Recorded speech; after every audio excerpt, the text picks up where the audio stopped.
Yeah, how to Is it do like recording now? YouTube or whatnot. You're live now, Doc. I am live, okay, well. Well, anybody out there in TV land? We've got We people, are- hello. So, welcome. We are going to be speaking about Transcranial magnetic stimulation, which is a type of neurotherapy. And it's very unique because it has nothing to do with, there's no medications, it's not invasive, and it's really, quite an innovative sort of technique. Okay, so we've been doing this for about 6 months now. It's been around since 1985. So you want to go back to 1985? What was the most popular car in 1985? The IROC. Nope. Camaro IROC? No. Nope. The most popular car. A Ford. Probably. Huh? Ford It was a truck. Chevy. It was a Chevy. Oh. Yeah. Pickup truck. No. It was the Chevy Camaro. That's what I said. Of course. Camaro IROC. What do I know from that? So it was $9,005 retail. Wow. Right? How much does a house in Reno cost on average? What year are you talking about? 1985. That's when Transcranial magnetic About stimulation. 150. Less. 98. Bread was 74 cents a loaf. Gasoline was $1.12 a gallon. And we all thought it was pretty expensive. You're talking about here? On average. Oh. Probably not here. Here it was probably $2.12. I just got back from Michigan where it was $2.99. Yeah. Yeah, they'll talk about someplace, yeah. Yeah, it is. I just got back from Michigan just Sunday. It was $2.99. Right? And the most popular movie was On what year? 1985. Most popular We're movie. only go back to the future, right? It was back to the Okay, future. there you go. Both live then, so. Right? And how about the song? What's popular song? Oh, by Fleetwood Mac. That's what I was gonna say, Fleetwood Mac, so. Actually, no. It was Madonna. Oh, okay. We'll go back to. It was popularized by Weird Al. You said three. Weird Al did a version of it, Like a Surgeon. So Madonna's version was the most popular. So that was the year that sort of this came about, but it was very crude and it was very, very not user friendly. We'll just leave it at that. Remember, MRIs had just come out just a couple of years before, and so it was kind of using the same, evidence or same technology. So, all right, Gary, how's this move forward? Here he is. No. Do I know how to use this thing? No. His here. Okay.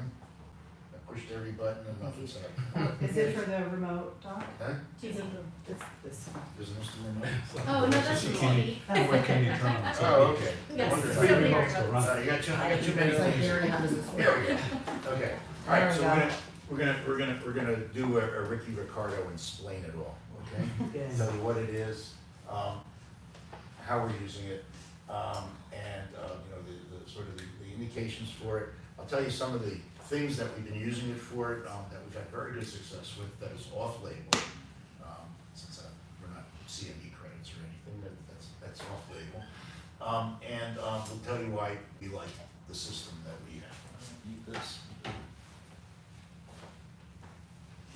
Okay, so it's non-invasive, all right? And we're gonna put this, basically feels like a piece of plastic, but it's got like a magnetic coil in it, right against your scalp. We're gonna find what's called the dorsolateral frontal cortex. That's where that's the area that we're gonna target.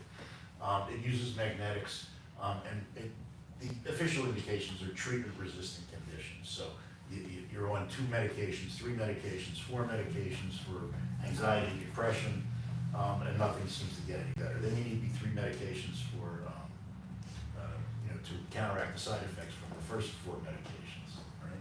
And those are, you all know. So, you know that we're, hormone, centric, and so we've done a lot of work with hormones and anxiety, depression, and sort of mental psychiatric treatments with hormone balance. Okay, don't need anesthesia. Targets specific areas that can affect the mood and neurological function. Okay, so this is where it evolves. Remember, I told you 1985. 1985 is when this first came about. Took 20-some years to clear it, though, for major depression, and then another 5 years for migraine headaches, and another couple of years for obsessive-compulsive tendencies. And again, if you're in the hormone-centric world, you know that all of these things are testosterone deficiency and growth hormone deficiency. But I digress. Okay? And the unit that we have just came out in January, so like I said, it's brand new. It uses a coil that it changes electrical currents, and it uses a magnet for this. And the advantage of the magnet is that the electrical current can be done continuously or intermittently, and it does not cause any like electroshocks. It induces, changes the electrical activity of the body and increases blood flow also. And it gets the nerve cells in the brain, they're called neurons, to fire, to contract and then relax. The brain has about 100 billion neurons with lots of spaces in between. That's a lot of brain cells, but we lose them as we mature. So you and I probably lose them a lot more. In the 60s, We're recovering medical people and right? We used to. And so I'm 77. you're just a kid when you're talking. Okay? And so neurons are what communicate the electrical impulses between synapses. And I didn't know what kind of audience we were going to have. I didn't put in the neurotransmitters, but there's two main chemicals. One's called glutamine and one's called, it's a big long word, it's called GABA. That's the calming neurotransmitter. When you take Valium or lorazepam or any of those benzos, it stimulates a receptor in the brain that releases GABA, the calming neurotransmitter. That's how it works. Okay? Can this stimulate new neurons? Yeah, we're gonna get into it. Okay. I'm getting to that. So, let me tell you about my Good Uncle question. Julius. That's all guys have to do when it's Yeah. on top of mind. Well, let me tell you about my Uncle Julius with that, okay? So my Uncle Julius was a big man. He's about as big as this room. A little bit of exaggeration. He weighed 350 pounds. And his wife, Aunt Miriam, she weighed about 300 pounds also. And I remember in the 80s, they were all excited. They bought the brand new Ford Escort station wagon. Remember those? And it was like a Flintstone car when they got in it. You could actually see it sink. Right? So Uncle Julius was actually very successful. He made cardboard boxes. And at his factory made the cardboard, from the Mississippi East, if you had cardboard box from the East Coast, it probably came from Uncle Julius's factory. And his other sort of hobby was fixing things around the house. But he sort of fixed things, he didn't really, but he liked to make pretend that he did. So Mary always had a list of things for him to do. And his answer was always, I'll get to it, Mary. So when I hear something like that, we're gonna get to it, okay? We're gonna get to how it actually increases the number of brain cells. Okay. I'm getting to it. Okay, so the brain, the brain is about 2% of your body weight, and it consumes anywhere from 25 to 30% of the body's energy. And it does all of the stuff, without your brain, things don't get done, okay? So these are different areas of the brain, and it can get quite complicated, but the front of the brain is where we make decisions, and we learn, and it's short-term memory.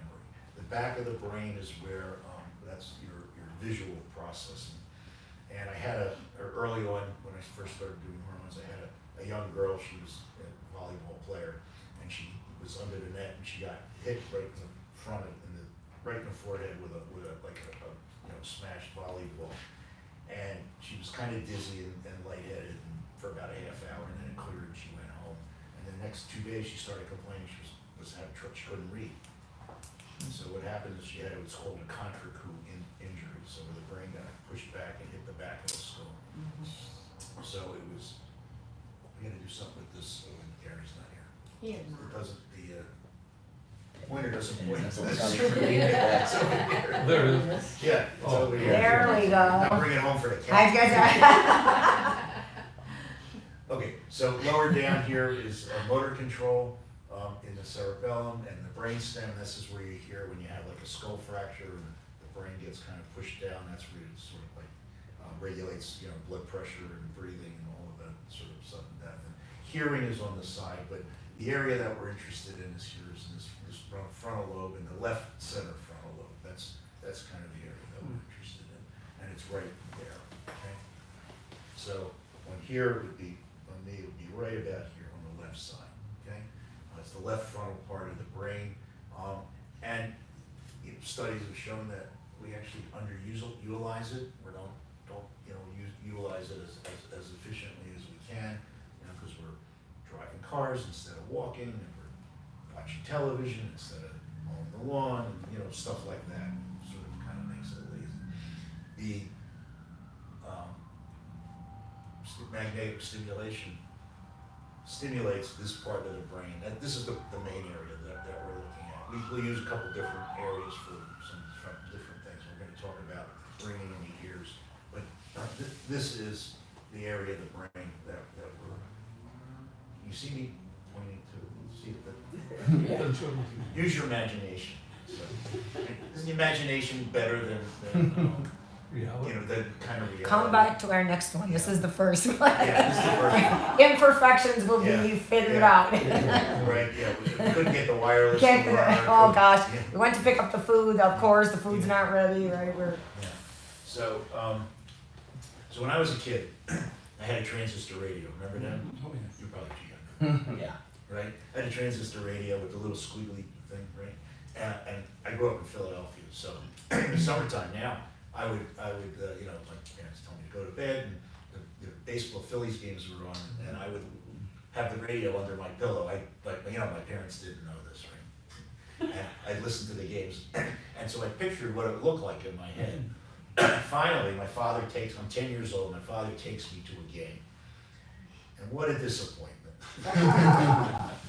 The field didn't look like anything like I had it look like in my head. The stadium didn't look anything like it. It was 1964. It was Connie Mack Stadium. The stadium was 50 years old at that time already. And, it was all dilapidated then. It was in a terrible part of town. And the first game that I went to, I was 10 years old. It was the Phillies and the Dodgers. And the Phillies had a rookie named Richie Allen, who later became Dick Allen. Richie Allen, he was the third baseman. He was a rookie. He walked at the top of the second inning, and he tried to steal second, and he got thrown out. And that was the only batter that got on base. So it's 2 outs in the bottom of the ninth. Sandy Koufax is the pitcher for the Dodgers. That's I'm old enough to remember him. He was the best of the best then. And so the Phillies put up Bobby Wine, who was the worst hitter in baseball. Have you ever heard of, if you follow baseball at all, have you ever heard of the Mendoza line? Yeah. Huh? The Mendoza line. So Mario Mendoza was a shortstop for the Seattle Mariners from, I think, 93 to 2001. He hit about 198 on a good year. And so the Mendoza line was, if you didn't hit above 190, Mario Mendoza, you were done. So Bobby Wine was worse than him as a hitter. He was a good fielder, but he was, right? So the Phillies put him up 2 outs, bottom of the ninth. Sandy Koufax, except for that one walk, has basically a perfect game. And 3 strikes right down the center, wasn't even close, right? So I couldn't understand how we were rooting for the other team by the end of the game. So that was the first game I went to. The next game we went to was Father's Day. My parents had friends in New York City. And on Father's Day, 1964, we went to the Phillies-Mets game. And for the Phillies was Jim Bunning pitching. And Jim Bunning pitched a perfect game that day. So the first 2 games I went to was a no-hitter with a 1, and the second one was a perfect game. Wasn't anybody, you know, well, it's not too exciting sitting there. Yeah, Basically, absolutely. you're 10 years old, you want to get hot dogs and hopefully catch a ball, you know. Yeah. Okay, anyway, so this is your executive control. This is where your hub, where you know all the action is. And again, if you're in the hormone world, your executive function is getting things done. It's starting projects, finishing projects, multitasking. If it's off, you're going to have obsessive compulsive tendencies. Your memory's not going to be so good. You're not going to be able to concentrate all that well.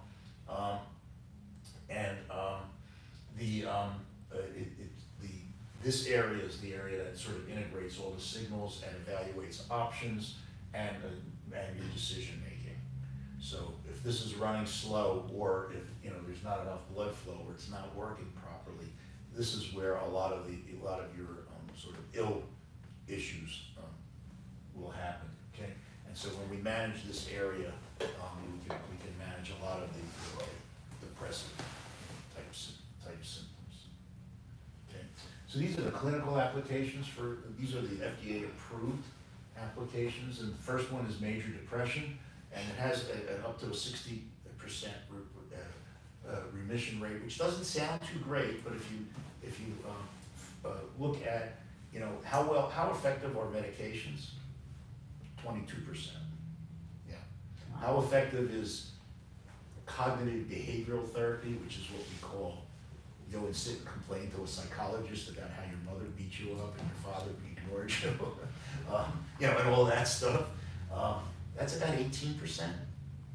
Okay, so 60% is really, quite remarkable.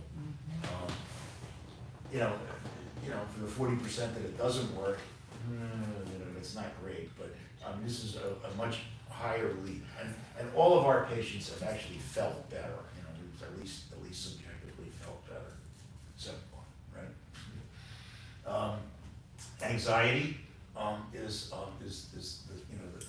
goes along with depression, and especially for sort of generalized anxiety disorder, obsessive compulsive tendencies. So I can't leave home unless all my shoes are lined up in order, and my shirts, or the colors have to be go from the dark to the light. Otherwise I can't live with myself.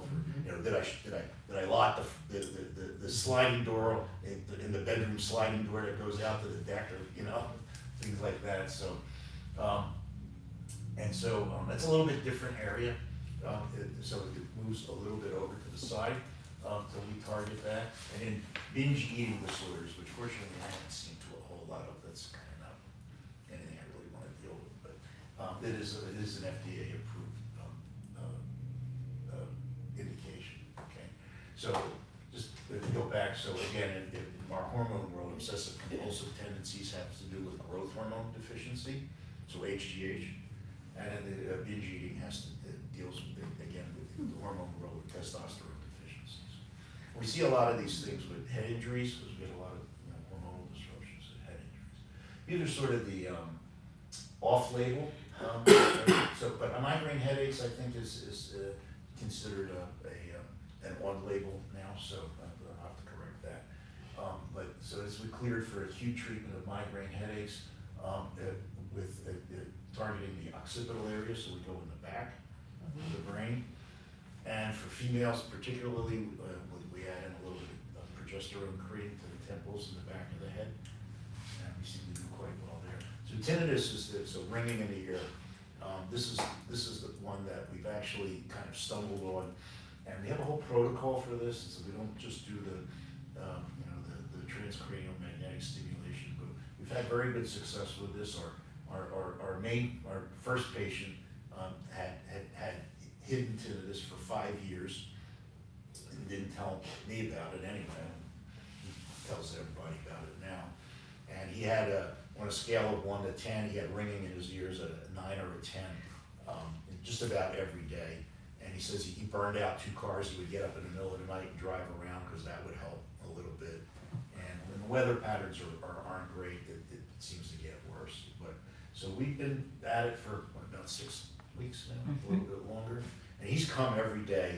Wow. He'd come every day for 4 weeks, and then he's been going for a little while now. So he had no good days before he started. Now he has about 4 to 5 days out of 7. He's got it's a 1 or a 2.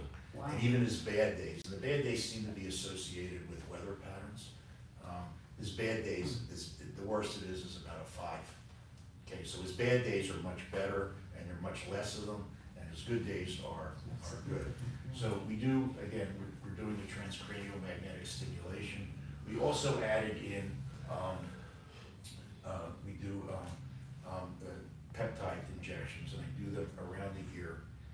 So these are growth hormone derivative substances that actually target, they're anti-inflammatory for brain cells.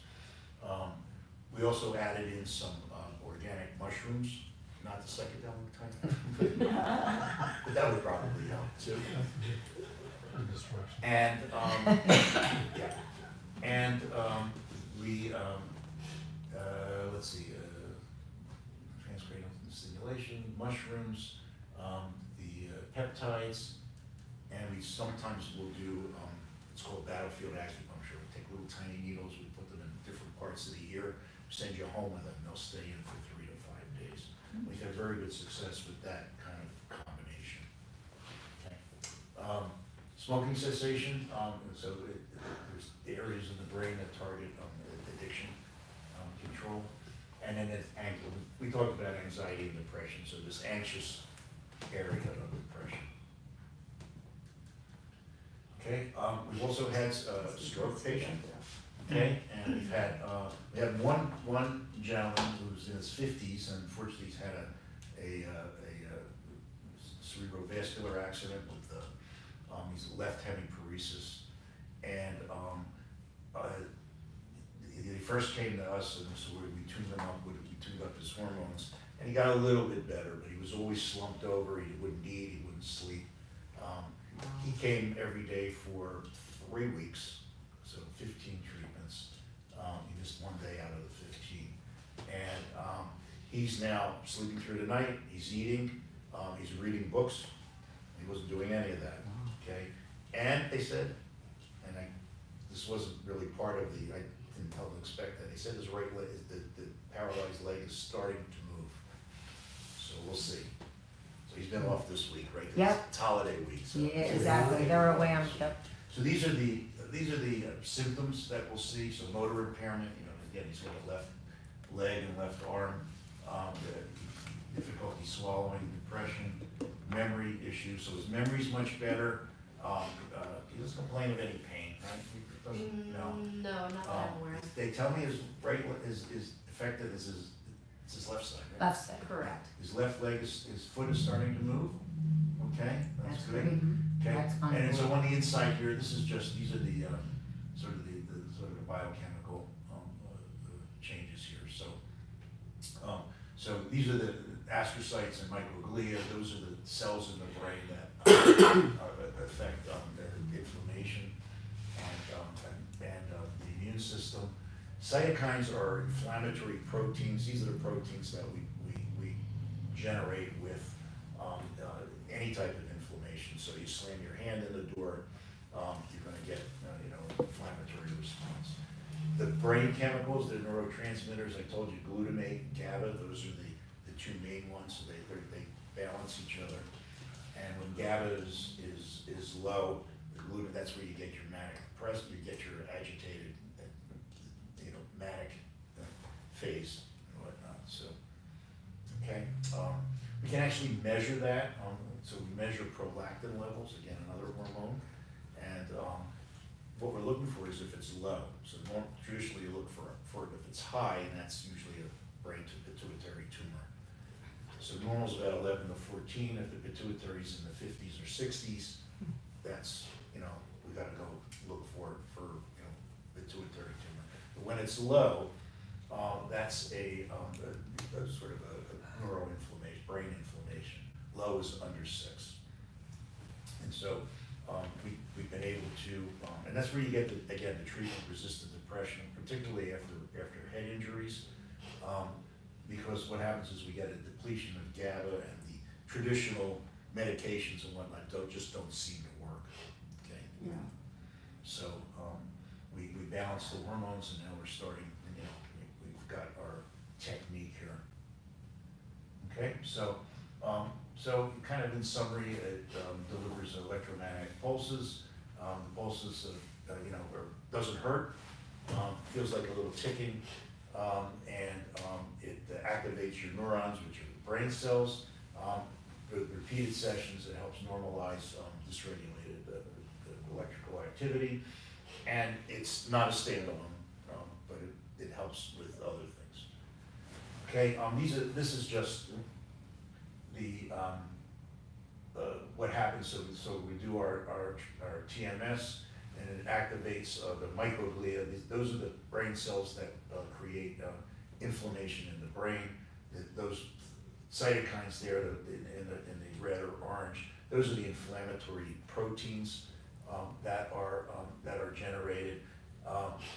The one on the right there, the IL-10, that's usually an anti-inflammatory protein, so we want that to be generated.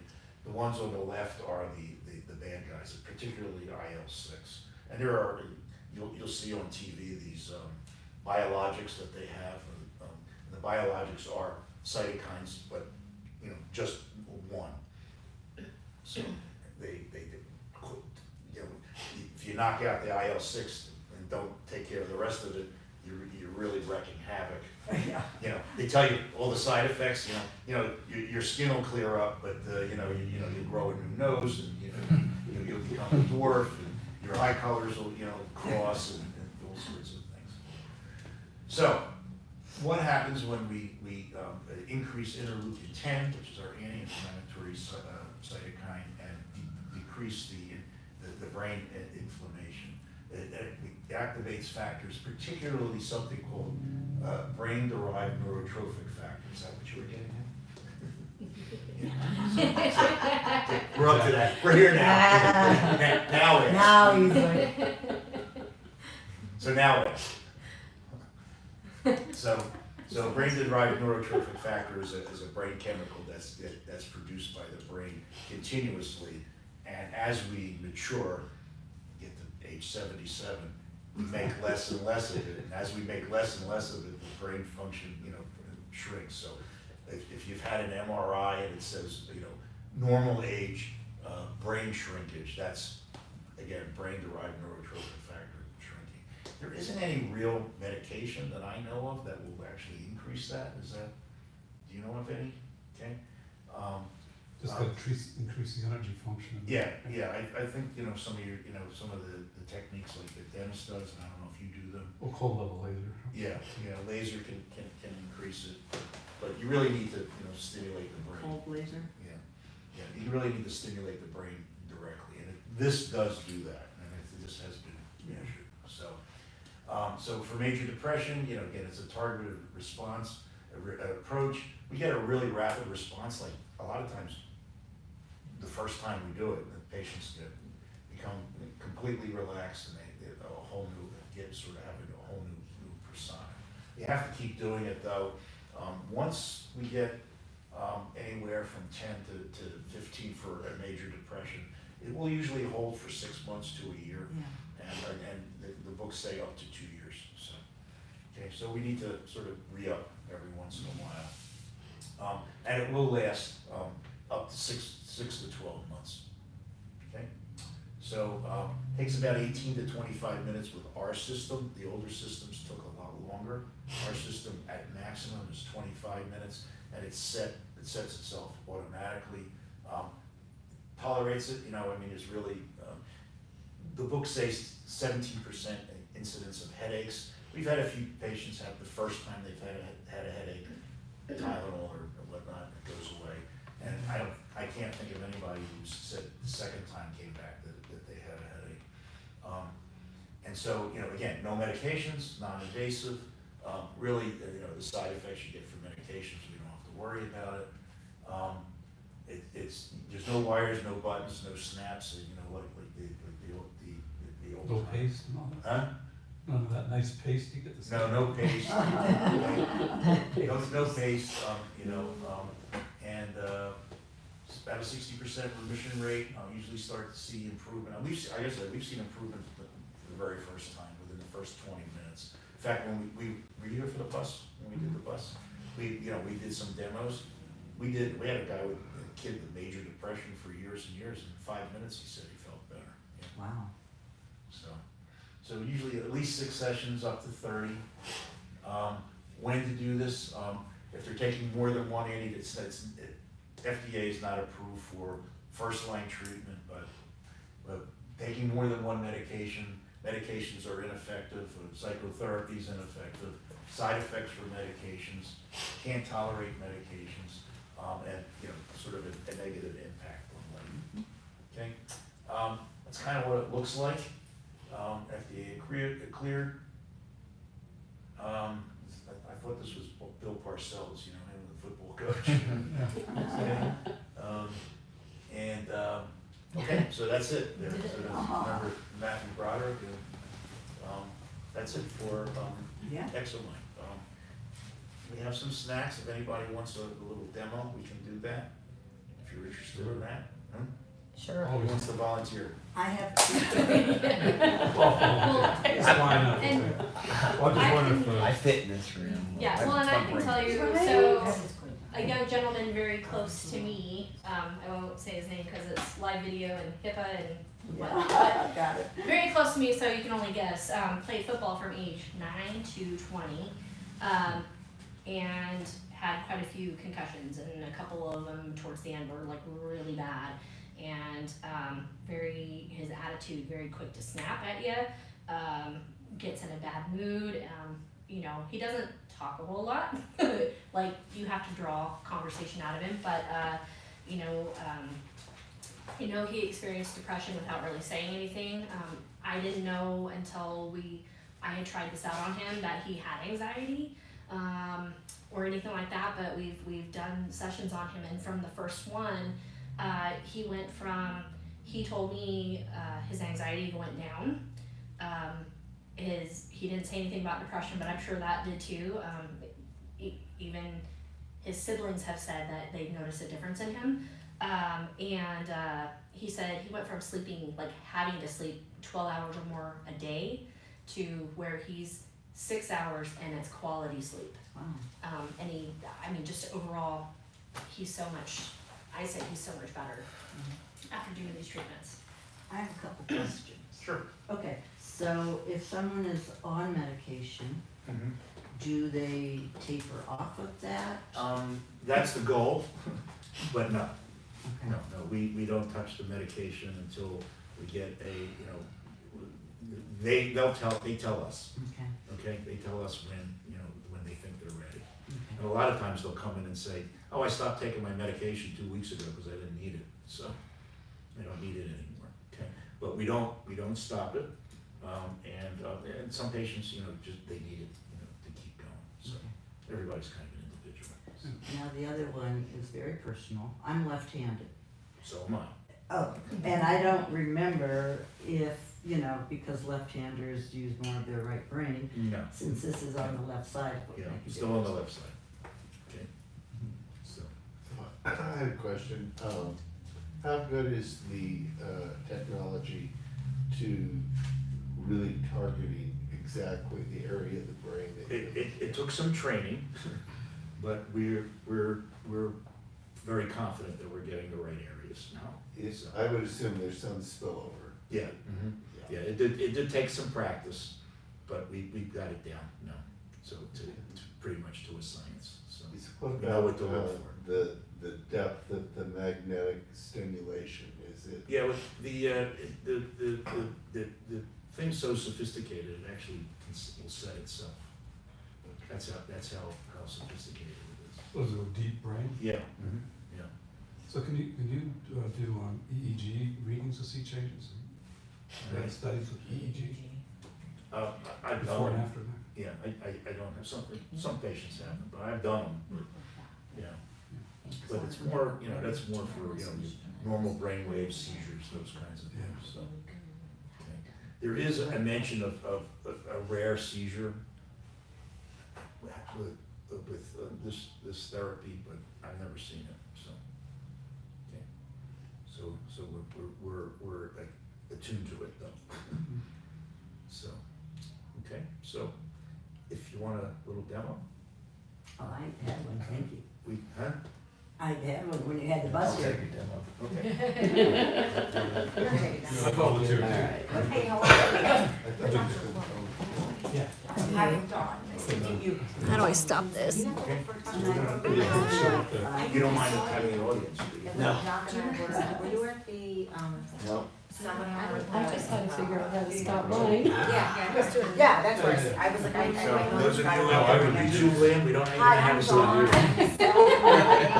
What is your name? Dawn. Dawn. Oh, Good morning. Dawn. Nice to Hi. talk with you. Yeah, my name's Pat. Pat, a nice